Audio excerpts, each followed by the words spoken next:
This is the SOG PowerLock EOD model S69. The S69 is silver and it's known for having a C4 punch. C4 punch is accessible in the handle.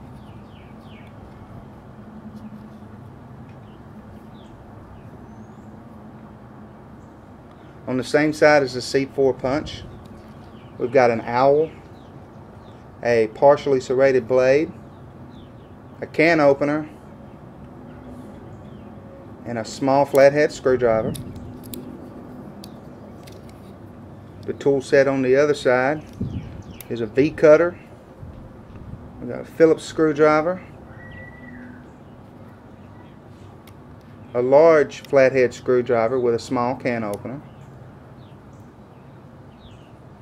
another flathead screwdriver, a file,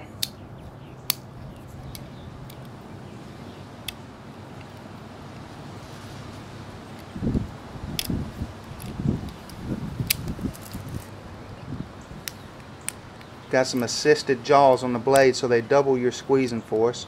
It's actually strong enough to cut pocket change.